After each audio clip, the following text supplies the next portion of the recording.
Bismillahirrahmanirrahim. Assalamualaikum warahmatullahi wabarakatuh. Waalaikumsalam warahmatullahi wabarakatuh. Alhamdulillahirabbil alamin wa bihi nasta'inu ala umuri dunya waddin. Asyhadu an la ilaha illallah wa asyhadu anna Muhammadar Rasulullah. Allahumma shalli ala sayyidina Muhammadin wa ala alihi wa ashabi ajmain, amma ba'd. Para mahasiswa, pada pagi hari ini kita ketemu kembali dalam kuliah online, mata kuliah pendidikan agama Islam dalam keadaan sehat walafiat. Dan marilah kita tak lupa mengirimkan salam dan salawat kepada junjungan Nabiullah Muhammad SAW, Nabi yang diutus di muka bumi ini sebagai rahmatan lil alamin. Para mahasiswa, untuk mempersingkat waktu kita pada pagi hari ini, marilah kita mendengarkan presentasi yang saya tugaskan dengan judul Ilmu Pengetahuan dan Teknologi Seni dalam Islam. Dengan ini saya persilakan. Tafadhol. Assalamualaikum warahmatullahi wabarakatuh. Waalaikumsalam warahmatullahi wabarakatuh. Alhamdulillahirabbil alamin. Segala puji bagi Allah Subhanahu wa taala yang telah memberikan kita nikmat iman, Islam dan ilmu. Salawat serta salam semoga senantiasa tercurah kepada junjungan kita Nabi Muhammad sallallahu alaihi wasallam beserta keluarga, sahabat dan seluruh umat beliau hingga akhir zaman. Yang pertama-tama yang saya hormati Bapak Muslifu dan serta teman-teman sekalian yang saya cintai karena Allah, pada kesempatan ini yang berbahagia ini, izinkan saya menyampaikan sebuah presentasi dengan tema Ilmu Pengetahuan, Teknologi dan Seni dalam Islam. Tema ini sangat penting untuk kita kaji bersama, karena seringkali kita memisahkan antara ilmu dunia dan ilmu akhirat, antara sains dan agama, antara logika dan spiritualitas. Padahal Islam sejak awal telah mendorong umatnya untuk berpikir, meneliti, berkarya, dan mengembangkan ilmu semua itu sebagai bentuk ibadah dan pengabdian kepada Allah Subhanahu wa taala. Semoga apa yang akan kita bahas hari ini bisa menambah wawasan kita, memperkuat keimanan dan menginspirasi kita untuk menjadi generasi muslim yang berilmu, beretika dan berdampak positif bagi umat dan dunia. Oke, kita masuk di materinya. Yang pertama yaitu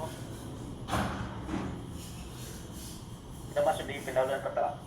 Islam bukan hanya agama ibadah ritual, tetapi juga agama yang mendorong umatnya untuk berpikir, belajar dan mengamalkan ilmu Al-Quran, mengajarkan pentingnya membaca, merenung dan menggunakan akal dan memahami dunia ilmu pengetahuan teknologi atau disingkat dengan iptek.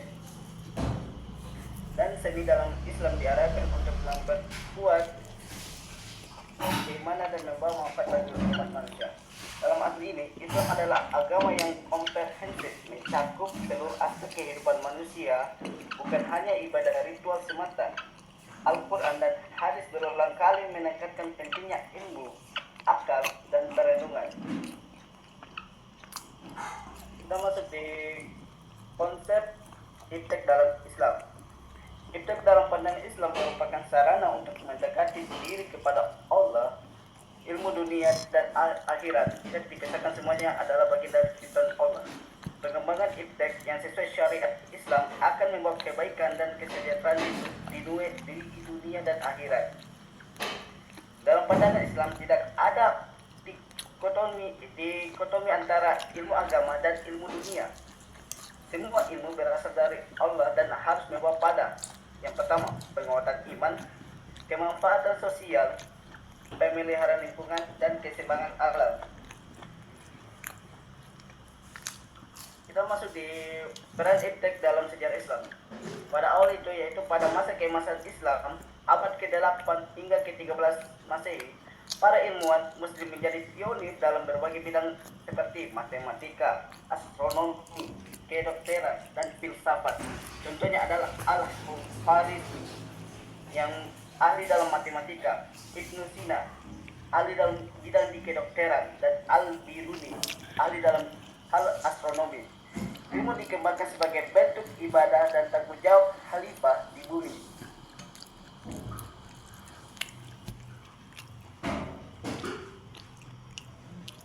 Syarat sumber ilmu pengetahuan yaitu syarat ilmu dalam Islam meliputi niat karena Allah, tidak bertentangan dengan syariat dan membawa manfaat.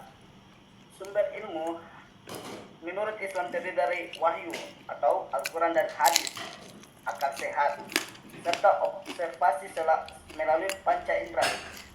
Semua ilmu harus digunakan kebaikan, bukan kerusakan.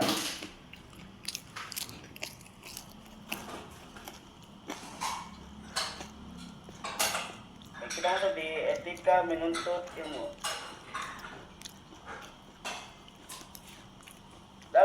Dalam Islam, menuntut ilmu harus disertai adab yang baik, yaitu ikhlas, rendah hati, menghormati guru, serta mengamalkan ilmu yang diperoleh. Ilmu bukan untuk kesombongan atau mencari keuntungan duniawi semata, melainkan sebagai sarana keridhaan Allah. Ilmu yang tidak diamalkan bisa menjadi alasan hisab berarti di akhirat, yang sesuai dengan hadis surah As-Saff ayat 2-3. Contoh etika ilmu itu yaitu dokter yang ilmunya bermanfaat tanpa mengabaikan etika medis dan nilai kemanusiaan. Kita masuk di integrasi iman, ilmu, dan amal. 3 pilar utama kehidupan muslim adalah: yang pertama, iman, kepercayaan kepada Allah; yang kedua, ilmu pengetahuan untuk memahami ciptaannya; dan yang ketiga, amal, yaitu perbuatan